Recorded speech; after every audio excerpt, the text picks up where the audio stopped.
Umapalag si Ping Lacson. Sabi niya, I don't think it's proper. Ping Lacson hits Alan Cayetano's alleged order directive to snub flood scam report. Alam niyo po, normal po sa majority black at minority black yung magkampihan. Normal po yan. Bakit naman ngayon lang ba kayo naging senador? Kaya nga kayo yung majority, nagkakampihan kayo eh. Minority, nagkakampihan din. Kaya lang, kakaiba tong Senado natin dahil mga baliktari ng mga tao riyan. Mula sa majority, magiging minority. Yung minority, magiging majority dahil sa pagbaliktad. Alam nyo kung baliktad ng baliktad? Alam nyo kagad eh, di ba? Sa Amerika, dahil two-party system, Republican tsaka tong Democratic Party, Democrats. Bihira po maglipatan yan. Paano ka lilipat? Isang partido kayo. Kaya ang labanan sa kanila sa eleksyon. Mapapalitan yung majority pag natalo yung mga, halimbawa, Republican ngayon yung majority. Pag natalo yung mga Republican senators, doon lang magiging majority. Dito sa atin, hindi. Pucha, dahil baliktari ng mga politiko natin, kakabaka ba si Soto dahil siyam yung minority. Bumaliktad lang yung tatlo. Babaliktad na si Lito Lapid, di ba? O di okay na kagad. Bago ng majority and minority. Tapos nagtataka siya, etong ni Lacson nagagalit siya kay Alan Peter Cayetano dahil di umano sa ambush interview ni Robin Padilla dinidiktahan daw sila. 9 members minority black would not sign the committee report because they planned to release their own version of findings. Sabi niya, individual choices nila yun. Nagulat nga ako na may dikta pala na wag pumirma. I don't think it's proper. Alam mo, Ping Lacson, nag-uusap yung majority at mga minority separate. Ngayon, sa tingin nila, inaatake yung minority. Alam nga namang suportahan kayo sa majority. Pero hindi po sinabi ni Robin Hood na siya po ay dinidiktahan. Actually, sinabi ni Robin Hood, teka muna, yung mga sinabi niya muna. Pero kung kailangan niya ng individual ang desisyon, kung hindi magpipirma o mapipirma, hindi yung idinikta sa kanila. Dahil ang aking pagkaalam, bawat senador may kanya-kanyang sariling pag-iisip. Correct, may sarili-sarili kayong pag-iisip. Pero wag mo sabihin na hindi kayo nag-uusap-usap kung anong posisyon ninyo. At hindi naman, ikaw lang naman nagsabing dinidiktahan si Robin Padilla. Kasi gusto niyong ipakita na mahina si Robin. Alam mo si Robin, street smart yun. Maaaring hindi siya academically. Kasi nga, hindi nag-aral Mahirap talaga maging magandang lalaki.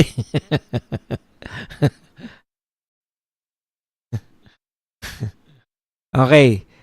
Wala pong sinabi si Robin na dinidiktahan siya. I-quote natin, sabi nga ni Robin kung gustong pumirma, di pumirma ko kayo, basta ako, susunod ako kay Alan. Dikta ba yung susunod? Nag-usap sila. Ano man ang mapag-usapan nila, wala na kayong pakialam doon, majority kayo, minority. Yan yung problema ninyo. Nung nagkudita kayo, hindi super majority nakuha nyo. Kaya, mayat maya, report nyo na, binabago nyo pa dahil walang pipirma Maski kakampi nyo, ayaw pirmahan Ngayon, nung binago nyo, wala pa rin gustong pumirma. Binago mo na para mapirmahan. Kasi po, bakit importante kay Lacson yung pirma? Pag hindi po pinirmahan yan, wala po siyang report. Pag wala siyang report, ang ibig sabihin, lahat ng ginawa ni Lacson, pag-aaksaya lang ng pera ng taong bayan. Wala silang silbi. Wala siyang silbi bilang Blue Ribbon Committee Chairman. Dahil sarili nilang report, hindi niya mapaniwala yung kanyang mga committee members. Yan yun. Personal pride yan. At hindi lang yan personal pride. May kasalanan ka sa taong bayan. Bakit ka nag-aksaya ng pera namin? Ibig sabihin, tutol, yung sinulat mong report, hindi yan yung naganap.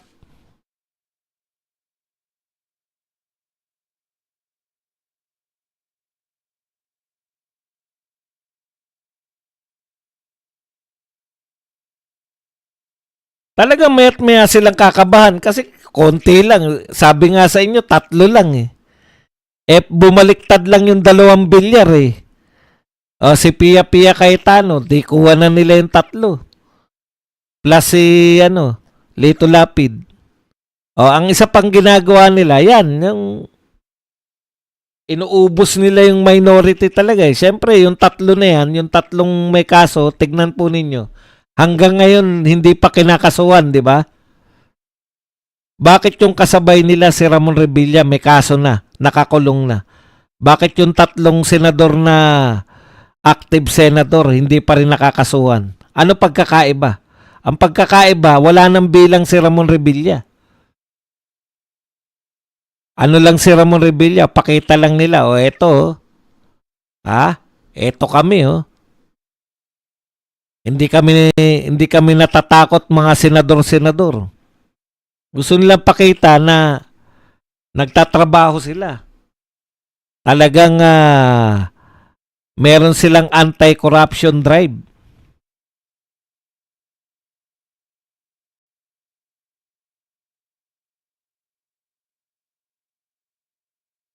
Yan. Hindi nag-aral ng abogasya pero tapos ng criminology. Yun yung pagkakaiba niya kay Lito Lapid.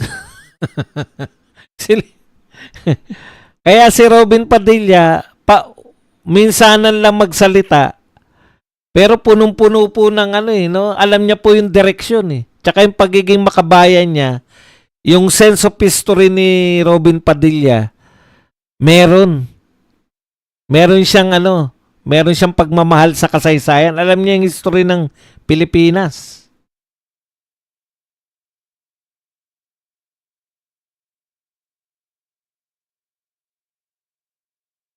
Ayan na nga po, ginagawa na nga nila ng kaso.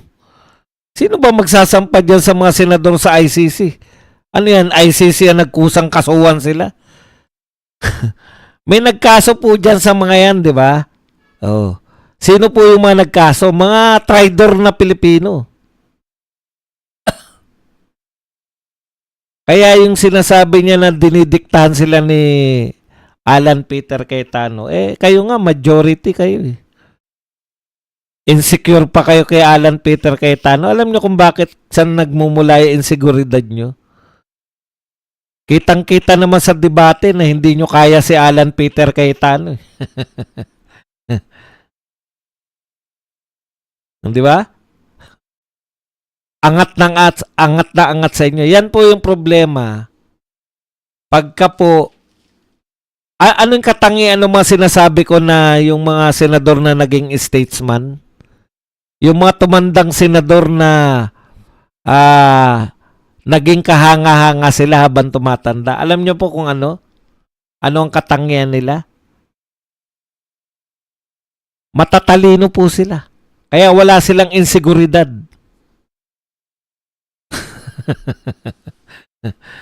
Minsan, pag alam mong hindi ka bagay sa posisyon mo, laging may insecurity. At ang insecurity po, lumalabas po yan, di ba? Kung hindi mo kayang habulin yung kanilang para mapataas mo yung sarili mo, siraan. Yun yung tendency, di ba? Gusto mo maging mataas ang tingin sa'yo, pero in the process, hindi mo naman kaya dahil kulang na kulang ka. Kaya ang tendency mo, siraan na lang yung mga mas matataas sa'yo. Kaya sinisiraan nila yung Supreme Court ni Tito Soto.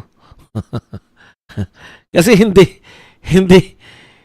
niya maikumpara yung sarili niya pagalingan. Siraan na lang niya. May contempt ka ngayon tuloy.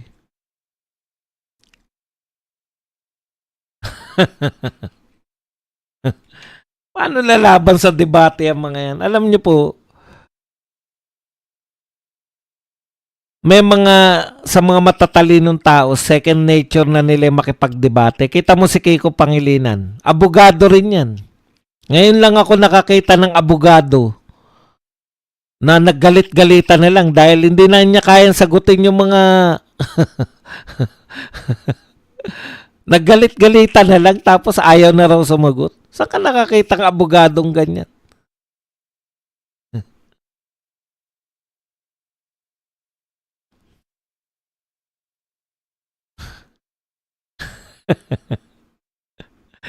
Inapin nyo na naman si Pinuno punta na tayo rito. So tapos na tayo rito kay Robin.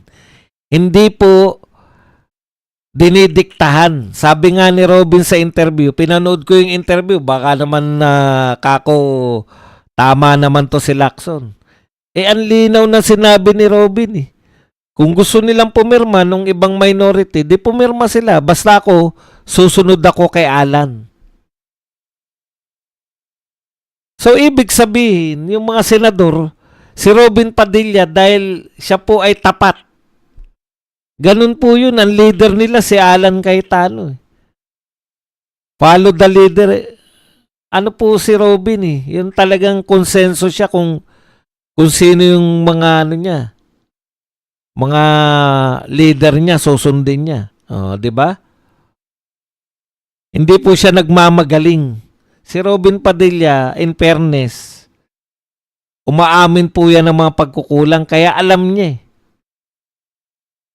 Di ba? Lagi niya naririnig, hindi po ako gaanong magaling sa batas. Mga ganun ang salita ni Robin Yun yung mga practical na tao.